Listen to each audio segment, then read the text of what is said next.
အားလုံးကိုသောခொနည်းသားမိပေါစိတ်ချမ်းသာခြင်းကိုယ်ဤကျမ်းမာခြင်းများပြည့်လို့စီးပွားဥစ္စာယရနာများတိုးတက်ရှာဖွေစုဆောင်းနိုင်ကြပါစေဗျာသာသနာကျိုးဘာသာကျိုးအတွက်တတအား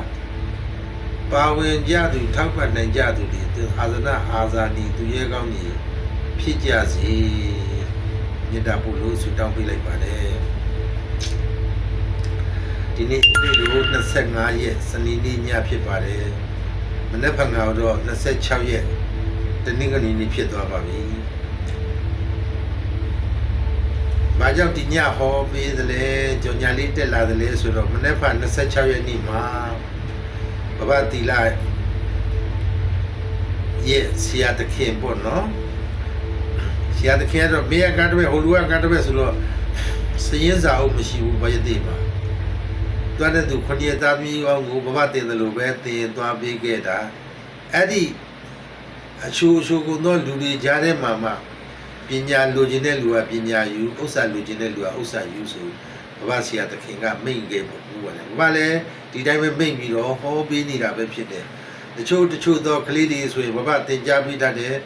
စာဆိုလေးတွေတသက်စာတစ်ပေါင်လေးတွေဟလာဂျိုများနှက်ခတ်များပုံသဏ္ဍာန်လေးတွေမြင်ရတဲ့တဏ္ဍာနီပေါ်မှာအတိတ်ယူကကောက်ရတဲ့ပုံစံလေးတွေကိုသင်ပေးတဲ့အတွက်ဘဘအခုဒီတစ်ပတ်လုံးဆိုရင်တရားမဟောသည့်တိုင်အောင်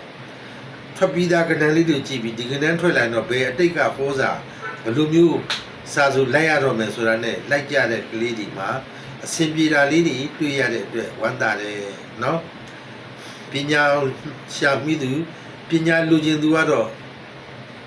အဆင်သင့်သွားမှာလေအလွယ်အချိုးချောင်နဲ့တလီတစအလီမထားခဲ့သူများကတော့ရနိုင်ဖို့မလွယ်ဘူး။ဘာကြောင့်လဲဆိုတော့တိတ်ခဲရခဲစစ်မမဟုတ်ဘူး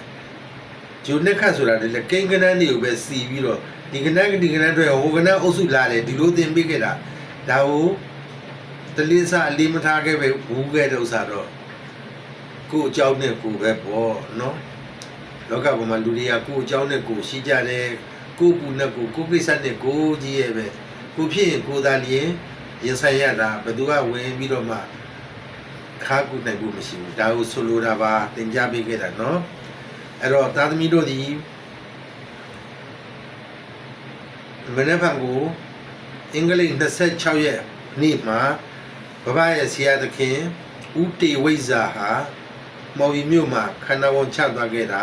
9နှစ်တင်းဖြစ်ခဲ့ပါပြီအဲ့ဒီ9နှစ်ပြည့်မှာယဟန်တန်ဃာတော်တွေကိုပြင်ပြီးတော့ဆွန်ကတ်တာလာကြတဲ့တရားနာဓမ္မပိဋကတ်တွေကိုထမင်းဟင်းဒီအခါနာတန်ဃာတော်တွေကိုစွန်ကြီးလောင်းနာတို့ဘာတို့ဒီလိုမျိုးအစီအစဉ်လေးတွေနဲ့မနေ့ဖန်ကကိုမော်ဝီမြို့ဘာယတိဥတီဝိဇ္ဇာရဲ့ကြောင်းဝင်းအတွင်းမှာဆင်ကျင်းပမှာဖြစ်ပါတယ်အဲ့တွေတရားနာလာကြဖို့ကိုလည်းဘဘနေပြီးတော့ဖိမှန်တကပြုပါတယ်နော်ကျောင်းဝင်ထဲမှာလည်းဗာစီယာတခင်တည်ထားခဲ့တဲ့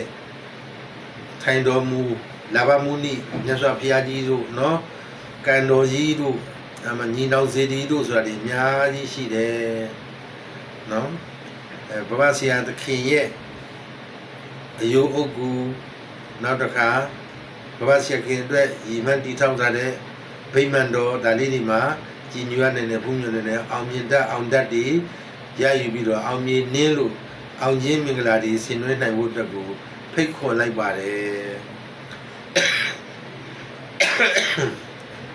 မနေ့ဖန်ကတော့ဘာစီယာတခင်ကနေမနေ့9နိုင်ဆိုရင်တရားနာမှာဖြစ်ပါတယ်ဆရာတော်မြတ်ကတရားရေးတိုက်ပြချင်းမြင့်မှာဖြစ်ပါတယ်အဲ့တော့9နိုင်အမိလေးကြောက်ရောက်ကြရင်ပြင်ပို့ပြီးတော့ကောင်းပါတယ်လို့လာတဲ့တာသမီတိုင်းဒီသမင်းချိုင်းနေထဲလာစရာမလိုပါဘူးကျောင်းမှာအလှူနေဖြစ်တဲ့အတွက်အားလုံးကိုသမင်းများဟင်းများအခန့်ပြုမွေးပြီးတော့ဒါနကုသိုလ်ပြုမှာဖြစ်ပါတယ်ဒါဒီပွဲတွေဖြစ်မြောက်ဖို့ဆိုရင်လည်းဆရာသခင်ပန်းကြီးရဲ့တာတပည့်ဆိုသူများဘာမှစပြီးတော့ကျန်တော့အဖွဲ့အစည်းတွေရှိပါသေးတယ်နော်သူတို့တွေနဲ့အကုန်လုံးစုပေါင်းပြီးတော့ဆရာသခင်ရဲ့အကူကြီးဦးထေဝဲကနေဦးစီးပြီးတော့စီမံဆောင်ရွက်ပေးတဲ့ပွဲဖြစ်ပါတယ်နော် အဲ့တော့မော်ဘီကိုကြွားခဲ့ကြဖို့ဖိတ်ခေါ်ပါတယ်မော်ဘီဈေးကြီးကိုရောက်ရင်မြန်တလင်းကဘာရတိကြောင်းဆိုလို့ရှိရင်တိုက်စီလေးစီးလာလို့ရတယ်ဘေးတွဲစီးလာလို့လည်းရပါတယ်ခြေချင်းလျှောက်လာရင်လည်းမကြပါဘူး15မိနစ်ပဲနော်ဖြည်းဖြည်းစကားလေးပြောလာခဲ့ခဏဆိုရောက်တာပဲမော်ဘီဆရာသိန်းလန်းဆိုတာရှိတယ်ဆရာသိန်းလန်းမှာပါနော်အဲ့တော့မော်ဘီဈေးကနေဆိုရင်ခဏပဲရေးကြည့်တာကမော်ဘီဈေးကိုရောက်အောင်လာရင်ဘာရတိအကြောင်းကိုမေးလို့ရပါပြီတိုက်စီသမားတိုင်းသိတယ်ဘေးရွယ်သမားတိုင်းသိတယ်စိုက်ကယ်သမားတွေတိုင်းသိပါတယ်နော်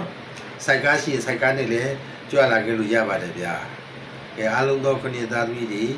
တရားနာဖိတ်ပါတယ်ဗျို့လို့အဲ့တော့အတိတ်တစ်ပေါင်းနေနဲ့ကတော့မနေ့ဖန်လောက်မှစပြီးတော့ဟောမလို့တော့စီစဉ်ထားတာပဲနော်ဒီတစ်ပတ်ဟောမှာကတော့ပါတယ်လေနှလုံးထိမှာရောသုံးလုံးထိမှာရောအသုံးပြုလို့ရတာဆွေတော်ဖယားဆိုတာလေးကိုဟောဖို့အစီအစဉ်ရှိပါတယ်ဆွေတော်ဆိုတာကတော့3ခွန်လို့မြည်ရတယ်ဖယားဆိုရင်တော့9လို့ယူရတယ်နော်အဲ့ဒီအကြောင်းတရားလေးကိုဟောပြီးမှဖြစ်တယ်အဲ့တော့အဓိကကဏ္ဍနှလုံးအတွဲအသုံးပြုဖို့ဆိုလို့ရှိရင်39ဆိုတာကို1930ပောက်ပါမယ်ပြင်စီပြီးထိုး39ဆိုတာအဲ့ဒီ39ကိုအတွဲဖြစ်အမာကန်ဟောတာပြီးမှဖြစ်တယ်သို့ပေမဲ့ဆရာသခင်ရဲ့9နှစ်နော်ကိုကြီးကမဆိတ်မွေးခုနှစ်အဲ့လိုပြောတယ်မဆိတ်မွေးဆိုတော့မဆိတ်ကိုမွေးလို့ပြောတယ်ဘယ်သူမှမဆိတ်53ကိုမွေးရမယ်မှန်း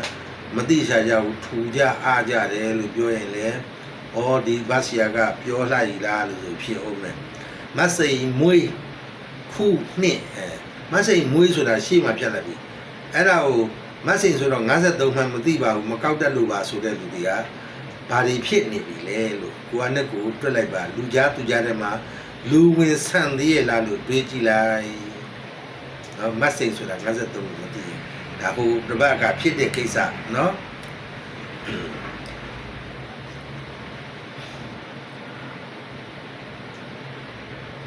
အဲ့ဒါမိတို့ကဆိုစီကမှု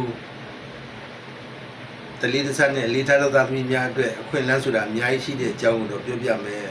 လာမယ့်ဘက်ကတော့ဘဘပြန်မော်လမြိုင်ကိုပြန်ကြွသွားပြီးရင်ဟောပြဖို့အစီအစဉ်ရှိပါတယ်နော်ဟောပြပါအောင်မယ်29ရက်ဆိုရင်တော့ဘဘမော်လမြိုင်ကိုပြန်ကြွတော့မှာပါနော်26ရက်နေ့ပွဲပြီးရင်ဟိုတယ်မှာတညပြန်တိတ်ပြီးမနေ့မိုးလေးနာနဲ့ဘာမော်ပြီးကိုပြန်ကြွမယ်ကိုယ်တိုင်ကားမောင်းမယ်ဘဘကားက901931လို့ခေါ်ပါတယ်အဲ့ဒီ1931ကနဟာဘဘရန်ကုန်ခရီးကိုထွက်လာရင်နှစ်ခေါက်လာတယ်နော်အဲ့ဒါလေးကိုဗီဒီယိုစိုက်လေးအယုံထားရင်ဖြင့်လက်လဘကောင်းနေရနိုင်တယ်ဟိုတလောတော့ကမှားထားတာပါတယ်လေတင်ထားပေးပြီးသား390လာရင်နှစ်ခေါက်တယ်နောက်တစ်ခုက982လာရင်နှစ်ခေါက်982မြတ်တချင်းလေးတော့ဆိုပြိုက်သေးတယ်တော်ပါတော့ရှင်နဲ့ကျမမြတ်တာခီအကွာဝိကဘာဖြစ်လဲ982ဆိုတာအဲ့ဒါလိုမျိုး390လာရင်နှစ်ခေါက်တယ်ဆိုတကယ်ရောလာခဲ့တယ်မနေ့ပိုင်းထွက်တာဒီ9-3